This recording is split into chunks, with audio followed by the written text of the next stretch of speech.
Abra comigo lá em 1 Pedro. Semana passada nós lemos o capítulo 1, nós falamos um pouco sobre o capítulo 1 da primeira carta, epístola do apóstolo Pedro a alguns irmãos que estavam passando algum tempo de perseguição, um tempo difícil. E Pedro vai trazer uma palavra de encorajamento, não apenas de encorajamento, ele vem lembrar aqueles irmãos quem eles eram, a identidade deles. Eles vêm lembrar aqueles irmãos em Cristo de quem estava com eles, mesmo eles estando vivendo em um tempo difícil de perseguição, um tempo difícil onde eles passavam medo, onde naquela época Nero era um homem mau que na verdade matou muitos servos de Deus, muitos cristãos. Houve uma perseguição muito grande e eles estavam vivendo neste tempo. Então o apóstolo Pedro vem trazer uma palavra de encorajamento, lembrar quem eles eram, mas também ele vem falar algumas coisas e lembrar aquelas pessoas de algumas responsabilidades que Deus havia confiado a eles também. Eu vou ler com vocês, eu quero tentar de alguma forma enxugar e para que a gente consiga olhar o capítulo 2 inteiro. Primeiramente eu quero ler com vocês o versículo 1 e o 2, que vai dizer assim: despojando-vos, portanto, de toda maldade e dolo, de hipocrisias e invejas e de toda sorte de maledicências, desejai ardentemente, como crianças recém-nascidas, o genuíno leite espiritual, para que por ele vos seja dado crescimento para a salvação. Amém. Deus, nós te agradecemos pela tua palavra, Pai. Fala aos nossos corações nessa noite. Nós viemos com sede, nós viemos com fome por mais do Senhor. Espírito Santo de Deus, vem tratar as nossas vidas, vem falar conosco, vem moldar o nosso caráter. Nós queremos sair deste lugar transformados, Pai. Nós queremos sair deste lugar renovados, Pai. Nos traga a esperança de novo, nos traga alegria. Traga alegria àquele que entrou abatido, triste neste lugar. Traga a esperança àquele que entrou achando que não existe mais saída neste lugar. Pai, encoraja as nossas vidas nesta noite, é o que nós te pedimos, em nome do Senhor Jesus Cristo. Amém. Diga amém. Primeira coisa que o apóstolo Pedro vai dizer aos irmãos, ele diz assim: olha, despojando-vos, portanto, de toda maldade, dolo, hipocrisia, invejas e de toda sorte de maledicências. E ele vai dizer o porquê que eles deviam abandonar estas coisas. Ele diz: olha, desejai ardentemente, como crianças recém-nascidas, o genuíno leite espiritual, para que por ele seja dado o crescimento para a salvação. Então ele vem falar aqui sobre a necessidade do crescimento, mesmo em meio àquele tempo difícil. E ele vai dizer a forma como aquelas pessoas, como aqueles irmãos podiam ter um crescimento para a salvação, um crescimento no Senhor. A primeira coisa que ele diz era que eles precisavam se despojar de algumas coisas, tirar de cima, se desfazer, deixar para trás, deixar de lado. E ele vem dizer, ele fala 5 coisas. Ele fala a maldade, o dolo, que é o engano, a hipocrisia, a inveja e a maledicência. Ele vai falar sobre essas 5 coisas. Ele vem alertar aquelas pessoas e dizer: olha, vocês precisam deixar estas coisas de lado. É engraçado que nos últimos tempos, semana passada eu falei sobre isso, muito sobre salvação, sobre comportamento, sobre uma nova vida que nós devemos ter. Não sei quem estava aqui no domingo, meu pai falou muito sobre isso também, o comportamento de um cristão. Eu acredito que Deus está querendo nos despertar para um comportamento diferente, para o arrependimento, para uma nova vida nele, queridos, porque sempre antes de um avivamento é necessário o arrependimento. Eu acredito que Deus tem trazido palavras de arrependimento, de que nós precisamos viver uma nova vida em Deus, de que Deus quer mudar as nossas vidas, que nós precisamos deixar o velho homem, nós precisamos deixar os velhos hábitos, costumes. E queridos, não é coincidência, mas Deus está querendo causar algo em nós. Deus está querendo despertar algo em nossos corações, porque creio que Deus está querendo um novo avivamento. Eu creio que Deus quer fazer coisas novas em nosso tempo e em nossos dias. Por isso um despertamento, por isso palavras sobre arrependimento, sobre deixarmos o velho homem. Eu não sei você, mas eu creio que Deus tem grandes coisas para fazer neste tempo. Deus tem grandes coisas para fazer. Nós precisamos, na verdade, nós precisamos de um avivamento. Nós precisamos, nós na história da igreja teve grandes ondas de avivamento, onde pessoas eram salvas. Homens de Deus, muitas vezes nós sabemos de história de grandes profetas do Senhor, homens que chegavam muitas vezes para fazer reuniões em algumas cidades, e a cidade inteira se convertia, os bares das cidades fechavam, as casas de prostituição fechavam, porque a palavra de Deus chegava. E é isso que a palavra de Deus causa, traz mudança. E queridos, nós estamos precisando viver dias diferentes, nós precisamos de mudança, e essa mudança começa aqui dentro, essa mudança começa através da minha vida, essa mudança tem que começar através da sua vida. Se você não é diferente, se a mudança não aconteceu na sua vida, nós não vamos transformar lá fora, nós não vamos mudar o ambiente onde nós trabalhamos, nós não vamos mudar a nossa casa, a nossa família. Que a mudança, essa tem sido a minha oração, que a mudança comece aqui na minha vida, que a mudança comece aqui na Igreja Bíblica da Paz, que a mudança comece na sua vida também.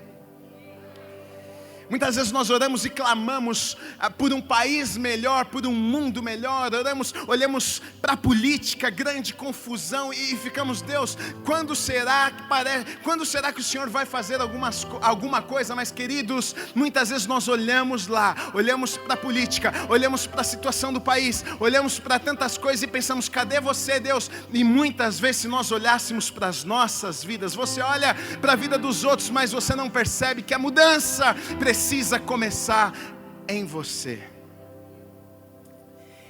E geralmente os momentos de adversidade, dificuldade, de lutas, são os momentos que revelam os segredos mais íntimos dos nossos corações. O apóstolo Pedro, ele vem falar com os irmãos, e ele vem falar: olha, vocês precisam deixar estas coisas, vocês precisam desejar o leite espiritual genuíno, que é a palavra de Deus, mais do que qualquer coisa, para que vocês cresçam. Ele vem mostrar a importância daquelas pessoas, daqueles irmãos desejarem a palavra de Deus acima de qualquer coisa. Sabe por quê?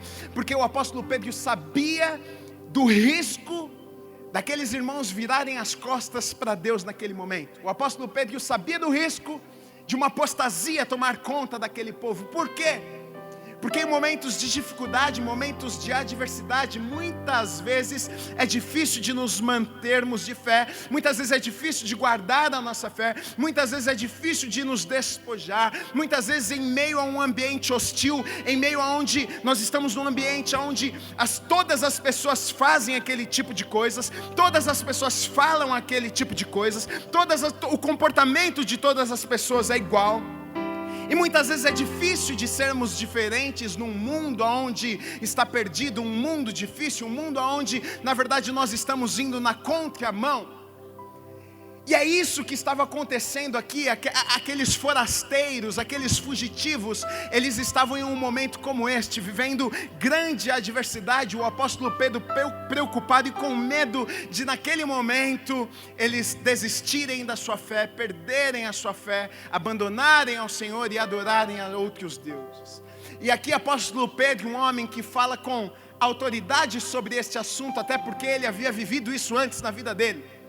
Agora apóstolo, agora escrevendo epístola, cartas, enviando mensagem a um povo de Deus profunda, teologicamente rica, mas antes um pescador, antes um homem comum, que em momento de dificuldade na sua vida, que em momento de adversidade, ele faz isso. Nós sabemos que quando Jesus ele é levado para ser crucificado, pessoas reconhecem a Pedro quando ele está ali assistindo o mestre ser crucificado. Ele está vendo o que vai acontecer, ele está ali e ele nega Jesus 3 vezes. Não era pela falta de amor ao Senhor, ele havia convivido com o Senhor, não era porque ele não amava, mas é porque no momento de grande aperto, de grande adversidade, o medo tomou conta de tal forma que ele perdeu ali por um momento a sua fé, deixou de acreditar que o Senhor era maior do que toda aquela situação e circunstância. Então, ele está falando aqui com autoridade sobre algo que ele havia vivido na sua vida. Ei, olha só, eu sei do perigo que vocês estão sofrendo, eu sei que grande risco vocês estão passando de perderem a fé. Então eu vou dar a chave do sucesso para vocês. Deixem para trás todos os costumes. Vocês estão no meio de um povo que não servem a Deus. Vocês estão no meio de um povo cheio de maldade, cheio de hipocrisia, cheio de inveja. Esta é a realidade dos dias que vocês estão vivendo. Mas vocês não podem ter o mesmo comportamento que estas pessoas têm. E como vocês fazem para ter um comportamento diferente? Como que vocês fazem para viver uma vida diferente? Ele dá aqui a chave, queridos, e é a chave para minha e para a sua vida também. Ele diz, olha, desejai ardentemente o leite genuíno, a palavra de Deus, desejai ardentemente e despojai.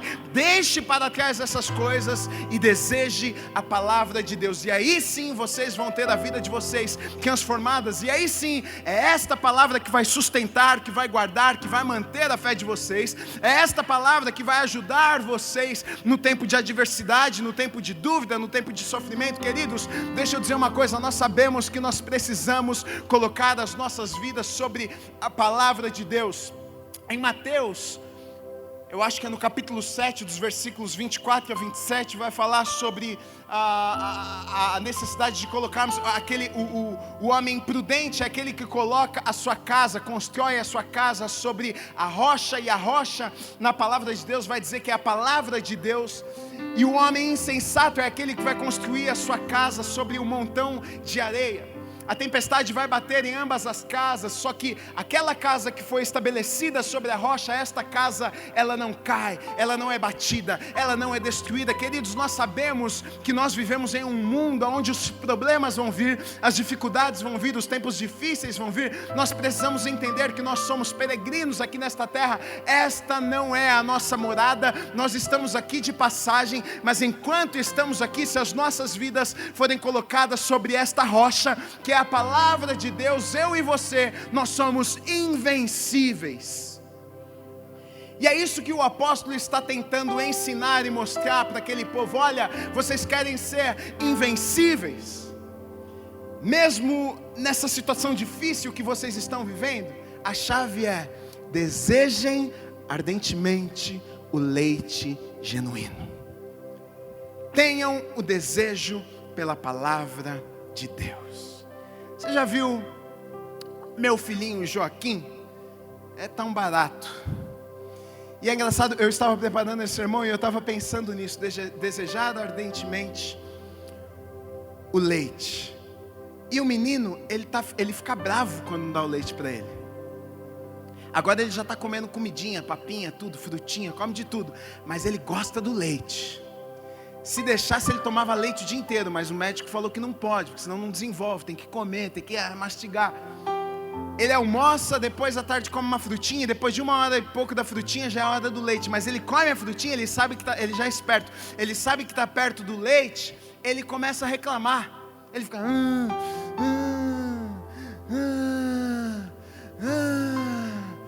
está nervoso.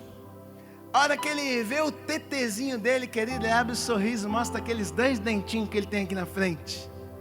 Feliz da vida. E eu fiquei pensando nisso.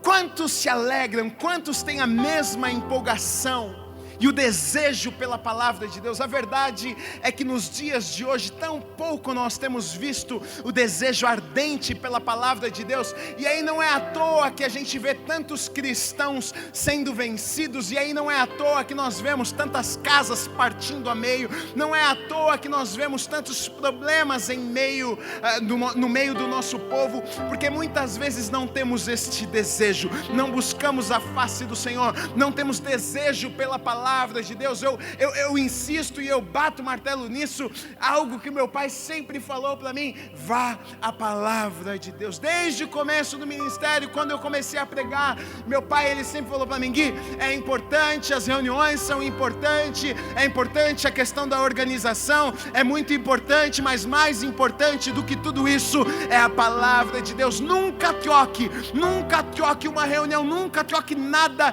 pelo seu momento sozinho com Deus. Não troque o seu escritório, não troque o tempo de oração, não troque o tempo da palavra de Deus, porque chega num momento até na vida de um pastor, onde você precisa cuidar de tantas coisas que muitas vezes trocam, acaba virando um serviço, um trabalho, e trocam pela palavra de Deus. E aí é onde começam as confusões, até mesmo dentro das igrejas. Mas aqui o apóstolo Pedro está dizendo: olha, nós precisamos voltar, nós precisamos colocar as nossas vidas nesta palavra. É esta palavra que vai trazer o crescimento que nós precisamos. Não tem segredo, querido. O segredo é revelado, o segredo já nos foi contado na palavra de Deus. O segredo está na palavra de Deus. Não tem esse negócio de sorte, não tem esse negócio de amuleto, não tem esse negócio que você precisa de alguma coisa para a tua bênção chegar. Não tem nada disso. O que tem, sabe o que é? É a necessidade da palavra de Deus nas nossas vidas, querido. Se você ler a palavra, se você aprender de Deus, se você entender as promessas, se você colocar em prática o que você lê, você se torna invencível. Todas as promessas se cumprem na tua vida. Tudo aquilo que Deus tem preparado para você, você vive. Você se torna um guerreiro, você se torna forte, você se torna invencível. O diabo, quando vê você chegando, ele teme. Tem gente que tem medo do diabo, o diabo que tem que ter medo da gente. Te pisa na cabeça de Satanás.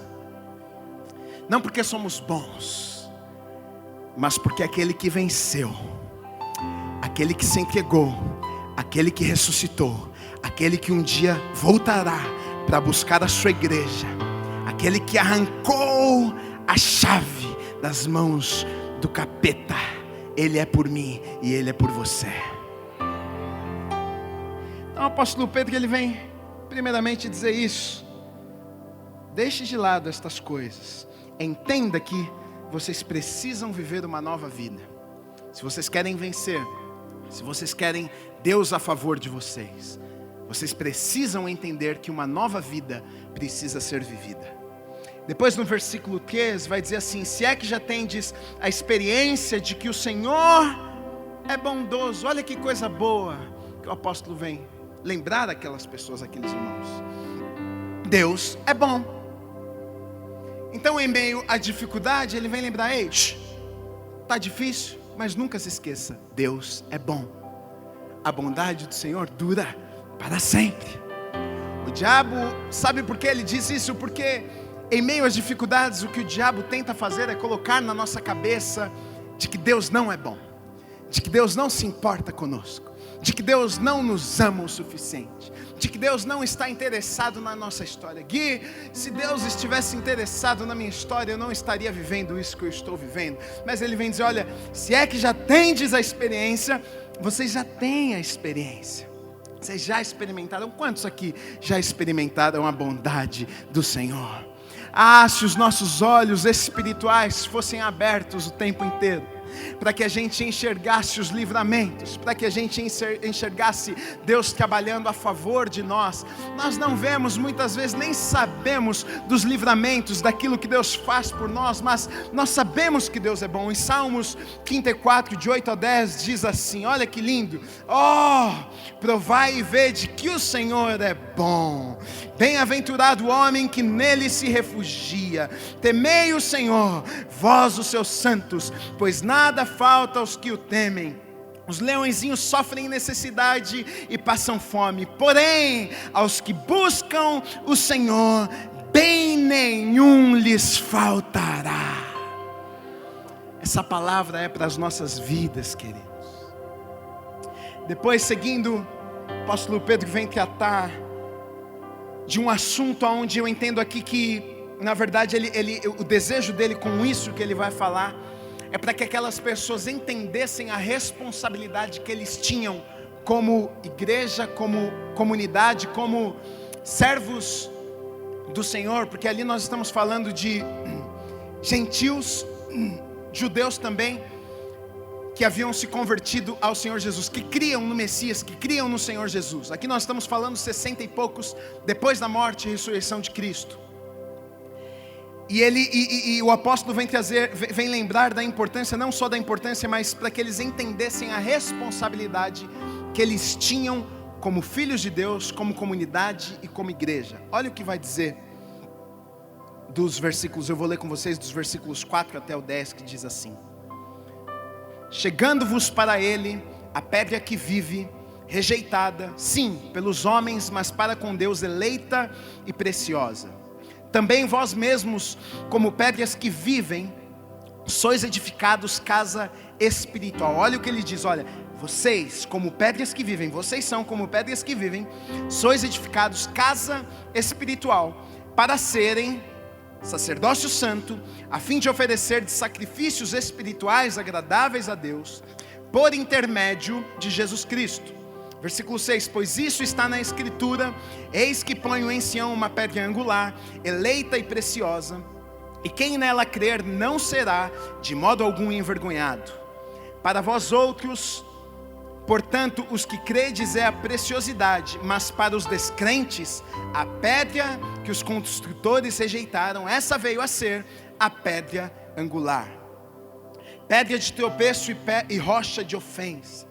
São estes os que tropeçam na palavra, sendo desobedientes para o que também foram postos. Versículo 9, vós porém sois raça eleita, sacerdócio real, nação santa, povo de propriedade exclusiva de Deus, a fim de proclamardes as virtudes daquele que vos chamou das trevas para a sua maravilhosa luz.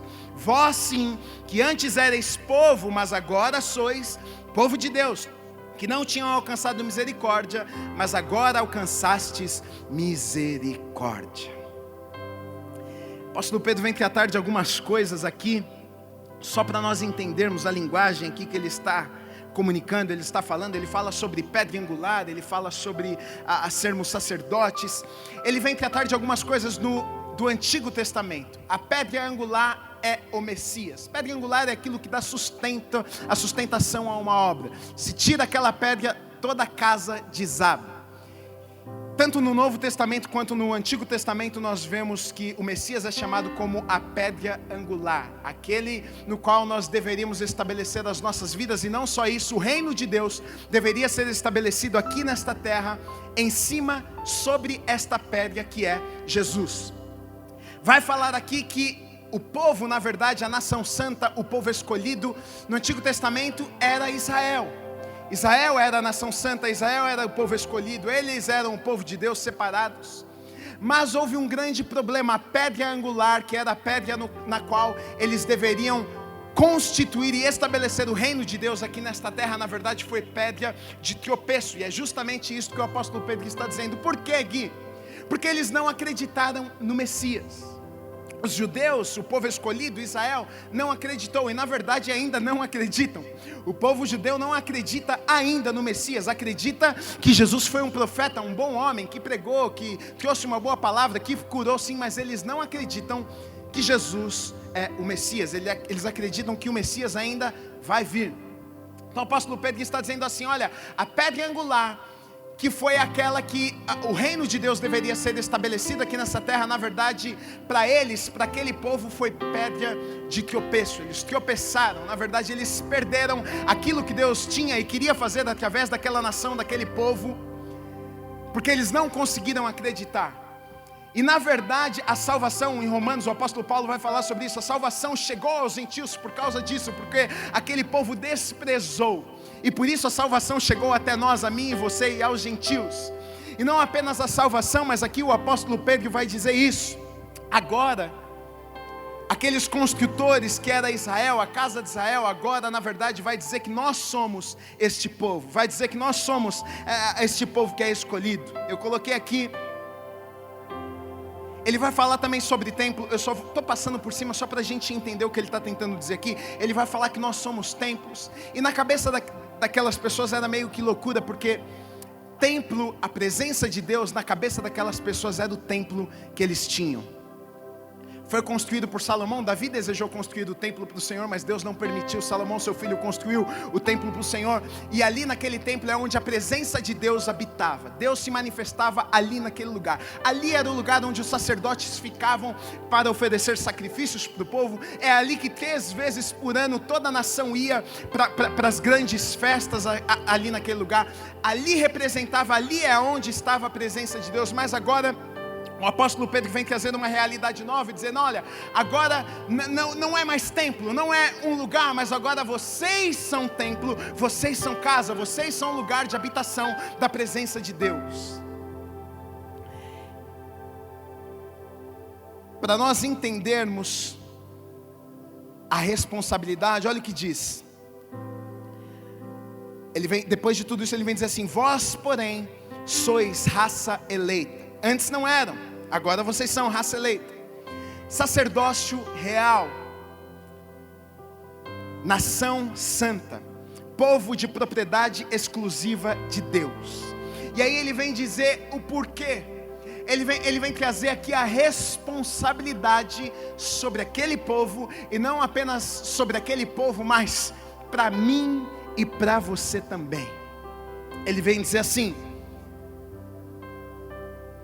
nação santa, povo de propriedade, a fim, então, ele vai dizer aqui o motivo: a fim de proclamardes as virtudes daquele que vos chamou das trevas para a sua maravilhosa luz. Versículo 10 diz assim: vós sim, que antes não erais povo, mas agora sois povo de Deus, que não tinhas alcançado misericórdia, mas agora alcançastes misericórdia.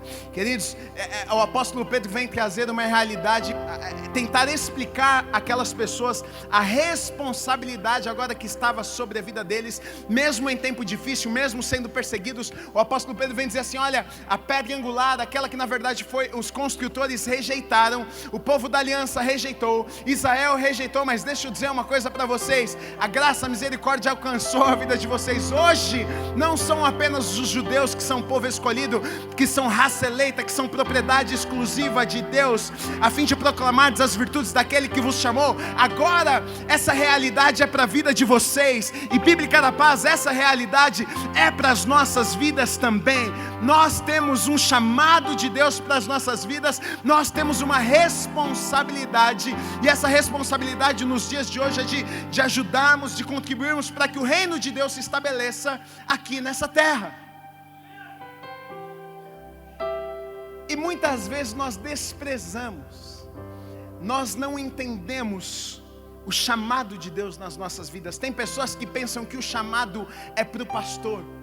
Não, o pastor já está fazendo a parte dele, o pastor é o construtor, que já está fazendo essa obra. Não, querido, aqui não fala o pastor, aqui fala o povo, com o povo, todos vocês. Eu fui chamado, você foi chamado também, em lugares diferentes, de formas diferentes. O meu lugar talvez seja aqui em cima do púlpito, o teu talvez seja lá no consultório onde você trabalha, o teu talvez seja na faculdade, o teu talvez seja lá no meio da sua casa, na sua família. Talvez você seja a única oportunidade que um primo, que uma tia, que um pai, que uma mãe vai ter de conhecer o Evangelho, de conhecer o Senhor, e está nas tuas mãos. Talvez o Gui não vai conseguir chegar lá, talvez a palavra de nenhum pastor vai chegar lá, mas talvez o teu abraço, talvez o teu amor, talvez a tua mão, talvez uma palavra, talvez lembrar de um versículo vai ser através da sua vida. Então o apóstolo Pedro não vem apenas encorajar aqueles irmãos, e não vem apenas dizer: olha, Deus está com vocês, olha, fiquem tranquilos que se vocês buscarem a Deus, Ele vai sustentar vocês nesse tempo. Mas Ele vem trazer a responsabilidade, dizer: olha, é muito mais do que isso, mesmo em meio à perseguição, vocês são responsáveis por estabelecer o reino de Deus no lugar onde vocês estão, a fim de proclamardes as virtudes daquele que nos chamou das trevas para a sua maravilhosa luz. Então até aqui, o que o apóstolo Pedro está tentando ensinar com tudo isso? Eu coloquei aqui 3 coisas. Vocês precisam deixar para trás os costumes antigos, se despojarem das coisas velhas. A única forma é através da palavra, do leite espiritual genuíno, que trará o crescimento que vocês precisam. E em terceiro, vocês precisam entender quem são e para o que foram chamados. Depois disso, dos versículos 11 a 17, vai dizer o seguinte: amados, exorto-vos como peregrinos e forasteiros que sois, a vos absterdes das paixões carnais que fazem guerra contra a alma, mantendo exemplar o vosso procedimento no meio dos gentios, para que naquilo que falam contra vós outros como de malfeitores, observando-vos em vossas boas obras, glorifiquem a Deus no dia da visitação. Sujeitai-vos a toda instituição humana por causa do Senhor, quer seja ao rei como soberano, quer as autoridades como enviadas por ele, tanto para castigo dos malfeitores como para louvor dos que praticam o bem. Porque assim é a vontade de Deus, que pela prática do bem façais emudecer a ignorância dos insensatos. Como livres que sois, nós somos um povo livre. Isso é lindo. Como livres que sois. Tantas pessoas são escravas do pecado, de vícios e de tantas coisas, pornografia. Nós somos um povo livre, o povo mais livre desta terra.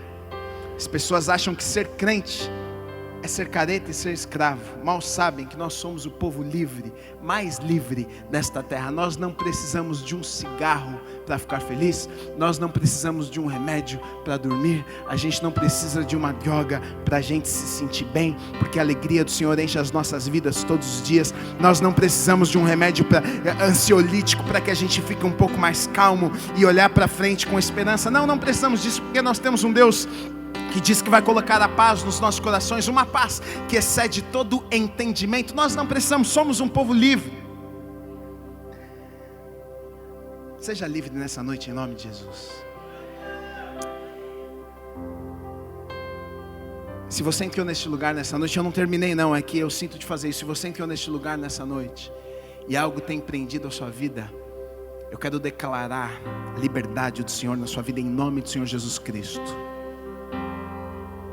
Toda cadeia seja quebrada na sua vida nessa noite em nome de Jesus. Todo vício seja quebrado na sua vida nessa noite em nome do Senhor Jesus Cristo. Aí vai dizer assim: porque assim é a vontade de Deus, que pela prática do bem façais emudecer a ignorância dos insensatos, como livres que sois, não usando todavia a liberdade por pretexto da malícia, mas vivendo como servos de Deus, que atai todos com honra, amai os irmãos, temei a Deus e honrai o rei. Olha aqui, eu anotei algumas coisas, pontos principais que ele vem falar aqui. Primeira coisa, abstenham-se das paixões carnais.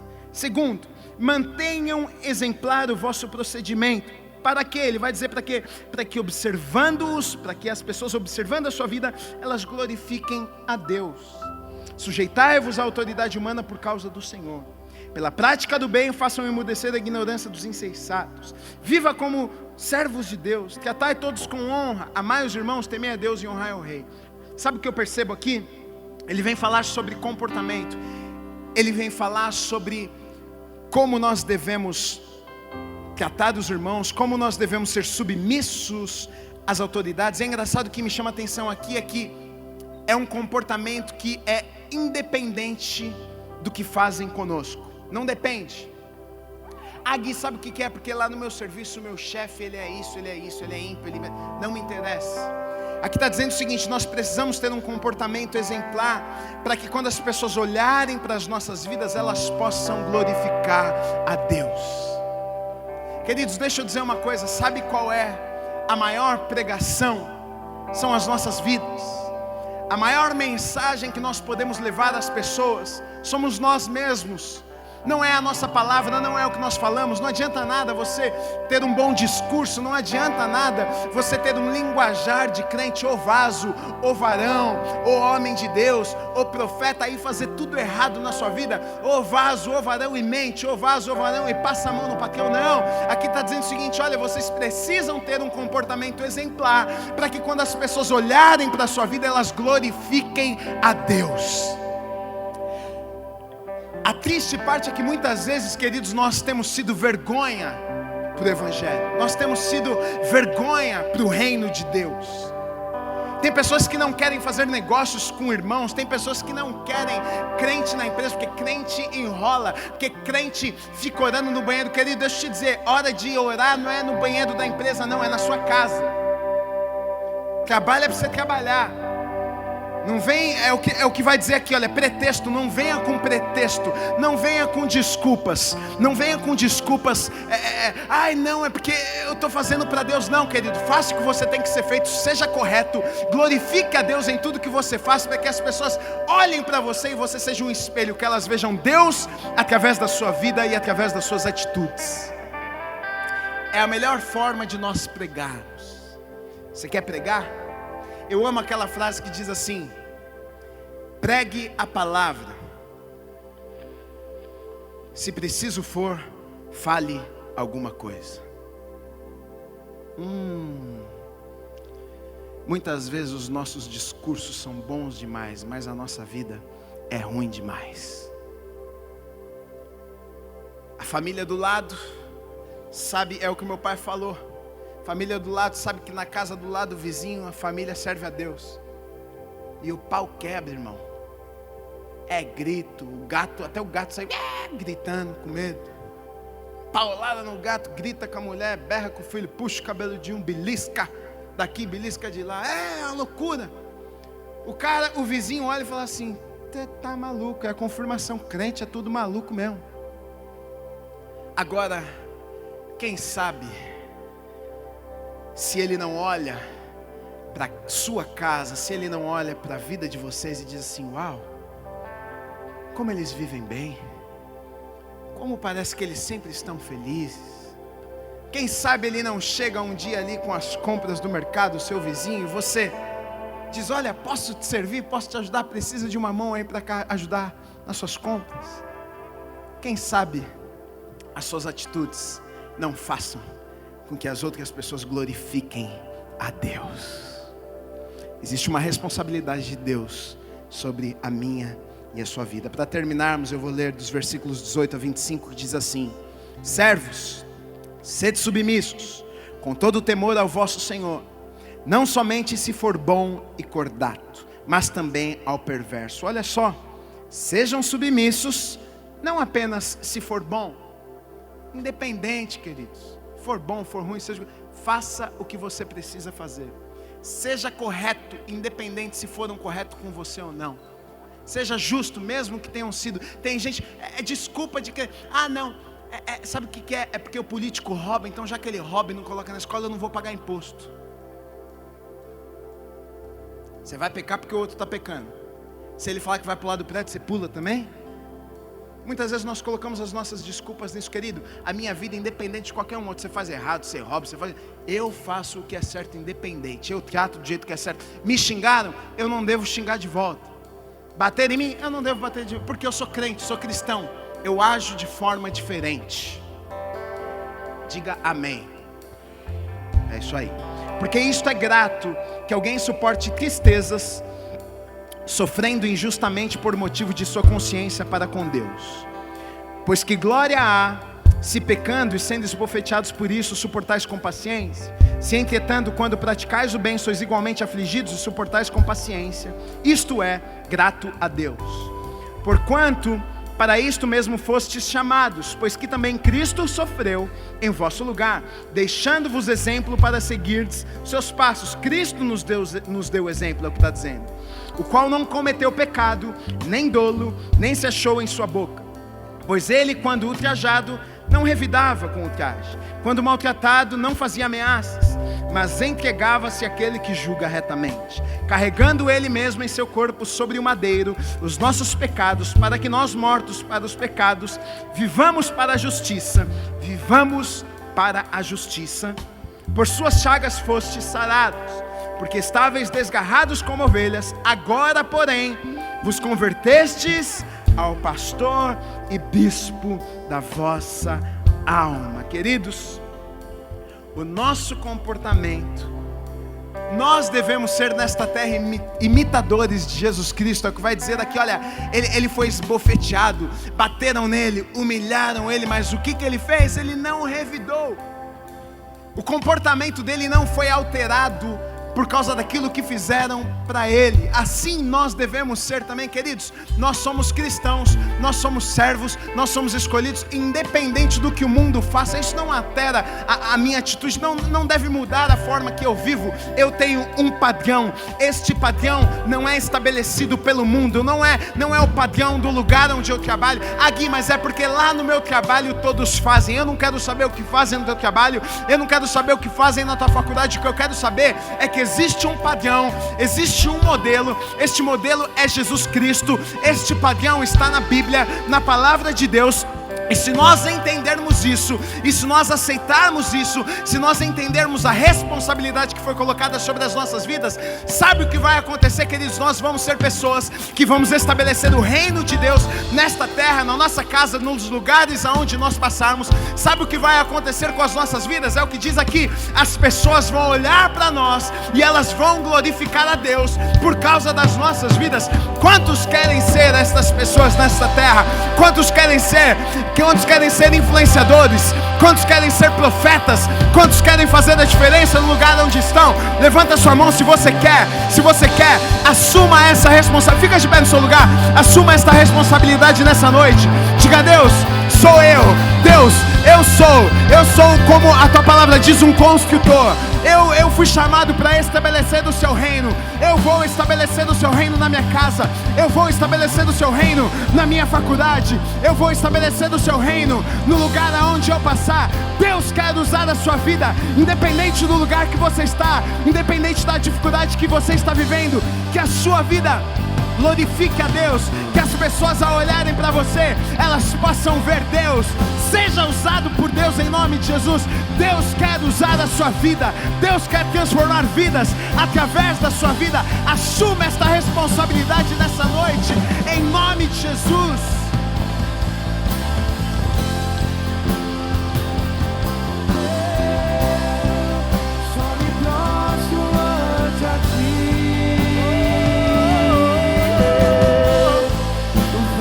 Sobre nós, vamos te exaltar através das nossas vidas, para sempre reinará. Glória, glória e poder. E o louvor é teu, meu louvor é teu. Só me prostro ante a ti. Venha sobre nós.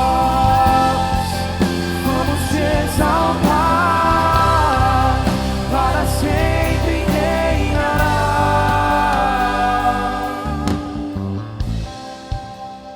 Se nós entendermos isso, a gente vai fazer diferença no lugar onde nós pisarmos. Você imagina que se cada pessoa que está dentro desse lugar fizer diferença no lugar onde vive, não iria caber num estádio. As nossas conferências não iam ter lugar para fazer.